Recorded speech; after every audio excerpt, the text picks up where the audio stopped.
नमस्कार मंडळी. श्री स्वामी समर्थ. स्वामी महाराज तुमच्या सर्व चांगल्या इच्छा पूर्ण करो हीच मी स्वामींच्या चरणी प्रार्थना करते आणि आजच्या व्हिडिओला सुरुवात करते.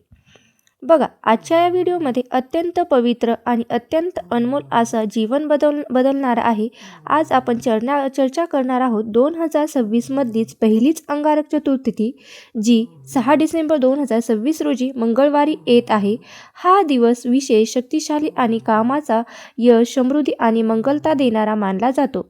या व्हिडिओमध्ये आपण सर्व जाणून घेणार आहोत की अंगारक चतुर्थी म्हणजे काय, या दिवशी काय करावे, काय करू नये, गणपती बाप्पांची कोणती सेवा करावी, घरातील कोणत्या चुका टाळाव्यात किंवा त्याचबरोबर या दिवशी विशेषतः एक अतिशय प्रभावी अशी एक उपाय करायचा आहे. हा उपाय तुम्ही जर केला तर शत्रू जो आहे तो तुमच्यासमोर गुडघे टेकविल. कितीही कठीण इच्छा असेल ती, म्हणजे कितीही कठीण प्रश्न असेल तर तो आपला सुटला जातो. म्हणजेच यावर आपण उपाय काय करायचा यावरती आपण आजच्या व्हिडिओमध्ये माहिती जाणून घेणार आहोत. तर आपण त्यामुळे तुम्ही हा व्हिडिओ स्किप न करता शेवटपर्यंत पहा. बघा, आणि जर चॅनलवरती नवीन असाल तर चॅनलला सबस्क्राईब करून घ्या आणि त्याचबरोबर कमेंट बॉक्समध्ये ओम गणपते नमः हे लिहायला विसरू नका. चला तर मग व्हिडिओला सुरुवात करूया. बघा, गणपती बाप्पांची किंवा तुमच्या कुटुंबावरती, मुलांवरती अगदी भरभरून अशी कृपा होईल. त्यासाठी आपल्याला काय करायचे, अंगारकी चतुर्थी म्हणजे जी चतुर्थी मंगळवारी येते तिला आपण अंगारक चतुर्थी असे म्हणतो. हे गणेशाला अत्यंत प्रिय तिथी आहे. मंगळ ग्रह म्हणजे शक्तीचा, कर्माचा आणि यशाचा ग्रह आहे. जेव्हा चतुर्थी तिथी ही मंगळवारी येते तेव्हा ती अंगारक चतुर्थी म्हणून ओळखली जाते किंवा तिला म्हटलं जातं. हिंदू पंचांगामध्ये अशी संयोग फार दुर्मिळ आणि फलदायी मानले जातात. या दिवशी केलेलं पूजा, व्रत, उपाय, दान, सेवा सर्व आपल्या शक्तिशाली आणि सकारात्मक परिणाम हे आपल्या जीवनावर करत असतात. आता एक गोष्ट ध्यानात ठेवा की पाताळातील ग्रह परिणाम, पूर्वजांच्या आशीर्वादाचा प्रभाव आणि घरातील नकारात्मक ऊर्जा या सर्व गोष्टी या दिवशी उत्तम फळ देत असतात. 6 डिसेंबर 2026 अंगारक चतुर्थी ही पहिलीच म्हणजे 2026 मधली पहिलीच अंगारक चतुर्थी असणार आहे. म्हणून संपूर्ण वर्षातील सर्वात शुभ दिवस असणार आहे. मंगळवार असल्यामुळे आपल्याला दुहेरी फळ हे आपल्याला मिळणार आहे. तसेच आपल्या दैनंदिन जीवनातील अडचणी, अडथळे नष्ट करणारा हा दिवस आहे. घरात सुख, समृद्धी, शांती, यश आणणारा हा दिवस आहे.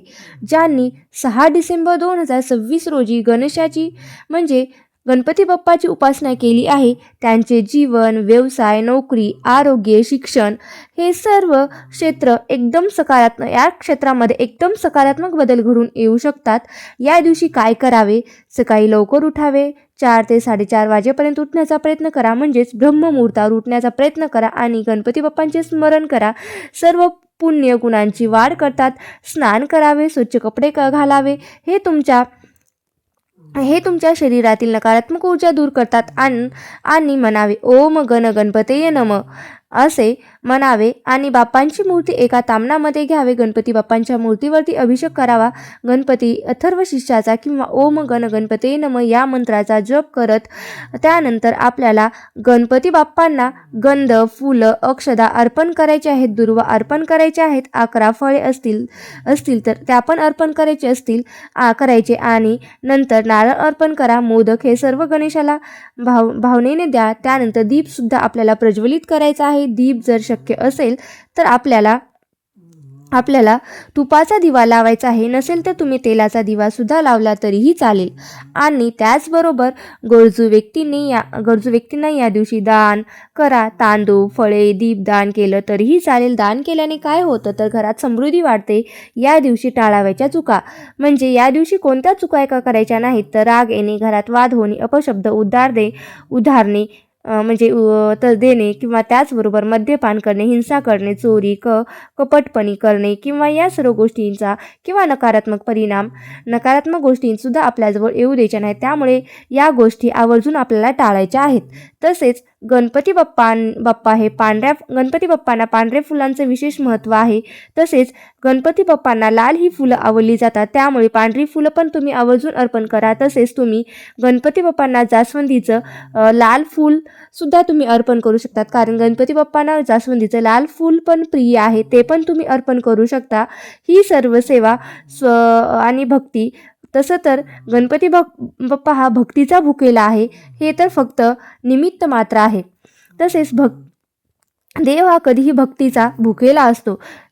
तसेच तुम्ही मनामध्ये श्रद्धा ठेवून जर हे सर्व करा, संध्याकाळी परत तुम्ही दीप लावून गणपती बाप्पांची आरती करा, यामुळे घरातील वाईट ऊर्जा दूर होतात. तसेच गणपती अथर्वशीर्षम किंवा गणपती स्तोत्राचं पठण करा, त्यामुळे बुद्धी व मानसिक सामर्थ्य वाढते. त्याचबरोबर या दिवशी आपल्याला काही प्रभावी असे उपाय देखील करायचे आहेत.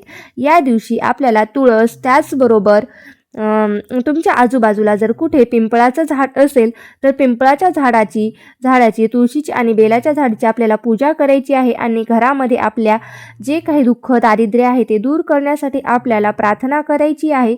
त्याचबरोबर या दिवशी आपल्याला आपल्या घरामध्ये एक जो प्रभावी उपाय आहे तो देखील आपल्याला करायचा आहे. बघा, आपण खूप कष्ट करतो, मेहनत करतो, पण तरीही या कष्टाचं, मेहनतीचं फळ हे आपल्याला मिळत नसेल, घरामध्ये आलेला पैसा हा टिकत नसेल, सतत दुःख दारिद्र्य घरामध्ये येत असेल, त्याचबरोबर नकारात्मक शक्ती जर तुम्हाला असं वाटत असेल की घरामध्ये पती पत्नी, आई वडील, मुलांमध्ये सतत भांडण, कटकट, वादविवाद होतात असतील, तर मुलांची प्रगती कुठेतरी थांबून गेलेली असेल, तर अशा या ज्या काही अनेक समस्या आहेत ना, त्या सर्व समस्या दूर करण्यासाठी आपल्याला हा जो उपाय आहे तो करायचा आहे.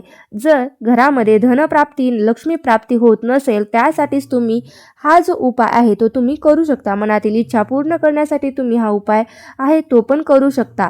कोणताही उपाय करत असताना तो पूर्ण भक्तीने, श्रद्धेने आणि विश्वासाने केला तरच त्याचं फळ हे आपल्याला मिळत असतं किंवा त्याचे चांगले फायदे हे आपल्याला मिळत असतात. तर असा हा प्रभावी उपाय आहे तो करायचा आहे. याबद्दल संपूर्ण माहिती आपण जाणून घेणार आहोत.